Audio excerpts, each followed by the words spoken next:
क्या बोलेंगे? मर्डर हो जाए। हरियर टिकुलिया हरदा टिकुली सटले हरियर टिकुलिया हरदा टिकुली सटले बानी। हरियर टिकुलिया हरदा टिकुली सटले बानी। हरियर टिकुलिया हरदा टिकुली सटले बानी।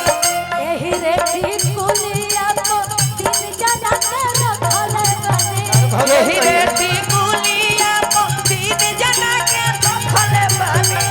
एही रे टिकुलिया को तीन जना के रखले बानी। क्या कौन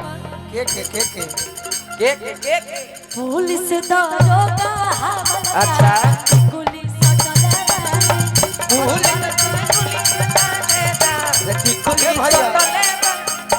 अच्छा तहार भौजाई कहिए कि पुलिस जब दरोगा आप हवलदार बोल सकते हैं कि नई की भी जरूरत है पुरान की भी जरूरत है, मेरी भाभी ये नहीं बोल सकती हैं। आ तहार जहिया बियाह होई तो तू का कहबू? पहले आप करिए अपने, उसके बाद हम करें। तोहरो कहियो होई तो तू का कहबू? का कही है?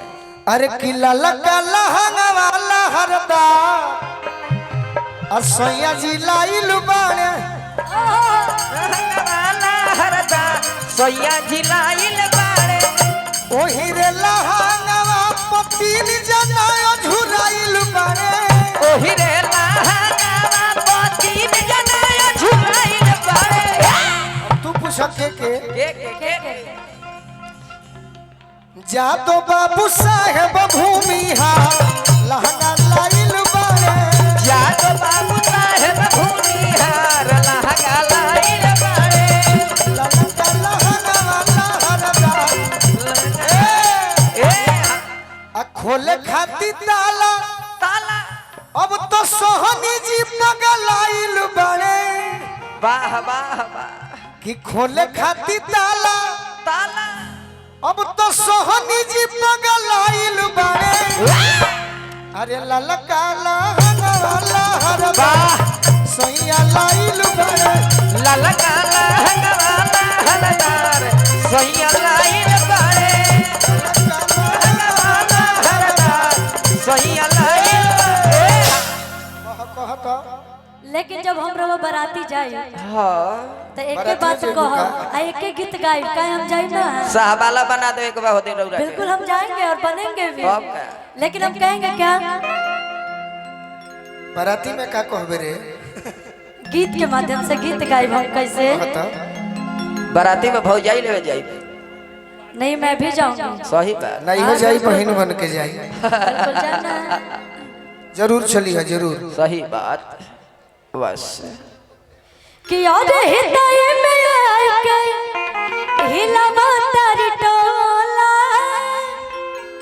कि हृदय में आके हिलावा तारी टोला। हिलावा तारी टोला। कि भैया तार साले हो गई बम। भैया कहताली हो गईली बम बोला। भैया कहताली हो गईली बम बोला। इनका चलते लइकन में वाह वाह आज मार रोजे होला। इनका चलते लइकन में मार रोजे होला। मार रोजे होला।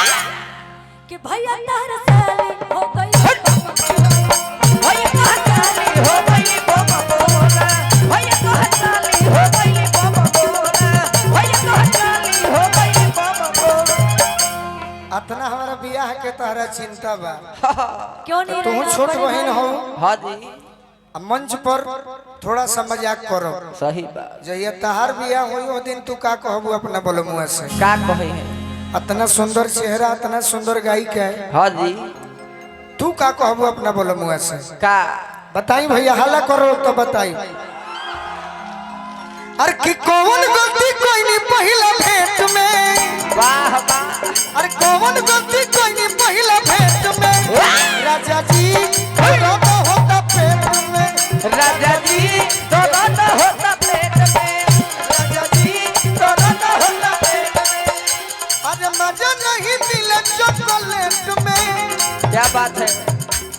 मजा नहीं मिला चॉकलेट में। राजा जी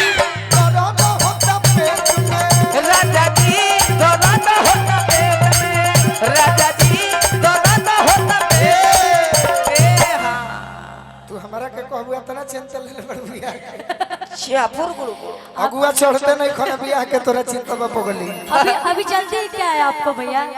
अभी बहुत उम्र है आपका, करिएगा आराम से शादी भी अरे बाबा। पगली बार पाके लगल अब जरूरी बा अगला साल हो सुनो जाए।